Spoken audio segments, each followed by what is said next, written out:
নমস্কার। উপস্থিত সম্মানীয় সভাপতি, শ্রদ্ধেয় বিচারক মণ্ডলীগণ এবং আমার সহবিপ্লবীরা, আজকের বক্তব্যের মূল বিষয় হল সমবায়ের মাধ্যমে ভারতীয় অর্থনীতিতে বেকার যুব সমাজের উন্নয়ন।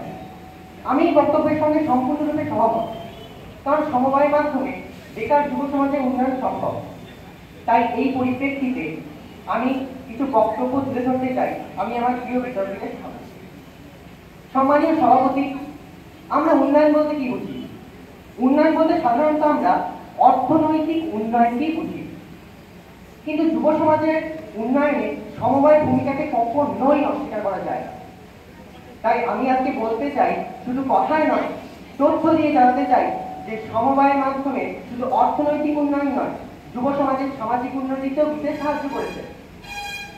সব থেকে গুরুত্বপূর্ণ বিষয়টি হলো যে যুব সমাজের মধ্যে একটা সমষ্টিবোধ তৈরি হয়েছে, যা সমবায়ের একটি গুরুত্বপূর্ণ।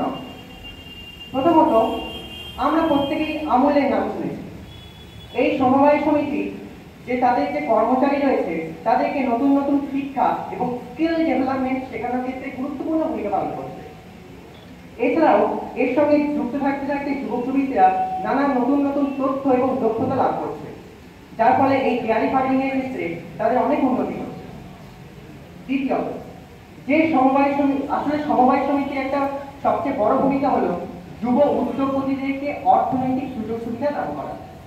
এক্ষেত্রে কোনো কথা বলবো, যেটি কৃষকদের সার এবং কৃষকজ অন্যান্য যন্ত্রপাতি প্রদানের মাধ্যমে তাদেরকে সাহায্য করে।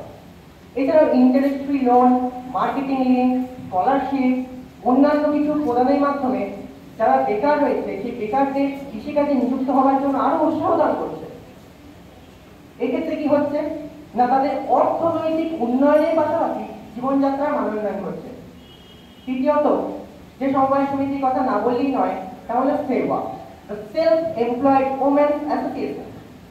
এটি কি করে না, বেকার যুবতীদের জন্য কাপড় তৈরি, তারপর সেলাই এবং ডেয়ারি ফার্মিং এর কাজের মাধ্যমে তাদেরকে সম্মানের সঙ্গে বাঁচার সুযোগ করে দিয়েছে। এক্ষেত্রে ICWS, Indian cooperative women society, এর নাম বিশেষভাবে উল্লেখযোগ্য। চতুর্থত, আমরা সকলেই কৃষকদের কথা জানি। এক্ষেত্রে যে সমবায় সমিতি গুরুত্বপূর্ণ ভূমিকা নেয় তা হলো ন্যাফেড। এই সমবায় সমিতিটি কৃষকদের দ্বারা উৎপাদিত ফসলের সঠিক মূল্য নির্ধারণে সাহায্য করে, যার ফলে অর্থনৈতিক উন্নয়নের পাশাপাশি কৃষিতেও আমূল পরিবর্তন এসেছে। পঞ্চমত, আমি যেটা বলবো তাহলে আমরা সকলেই এখানে অনেকেই আছি যারা কফিকে মানি হিসেবে গ্রহণ করে থাকি। এক্ষেত্রে যে সমবায় সমিতির গুরুত্বপূর্ণ ভূমিকা নেয় তা হলো ইন্ডিয়ান কফি হাউস। এটি গ্রাম এবং শহরে তাদের নামের আউটলেট খুলে বেকারদের জন্য একটা কর্মসংস্থানের সুযোগ করে দিয়েছে, যার ফলে এটি শুধুমাত্র ভারতের ট্র্যাডিশনাল কফি কালচারটি বানিয়ে রাখেনি, বেকারদের জন্য একটা কর্মক্ষেত্র তৈরি করে দিয়েছে। তাই সবশেষে আমি বলবো যে সমবায়ের মাধ্যমে অবশ্যই যুব সমাজের উন্নয়ন সম্ভব, কারণ এরা সকলে মিলিত হয়ে কাজ করে। যার মতামত ভালো তার মতামত এরা কাজটা করে থাকে। তাই এদের ক্ষেত্রে যদি অর্থনৈতিক উন্নয়ন, সামাজিক উন্নয়ন এবং বিভিন্ন সমস্যামূলক উন্নয়ন হয়ে থাকে, তাহলে বেকার যুব সমাজের উন্নয়ন অবশ্যই সম্ভব হবেই হবে। কারণ একতাই বল এবং ঐক্যই শক্তি, এরূপ সংগঠনের প্রধান স্লোগান বা নীতিবাক্য। নমস্কার।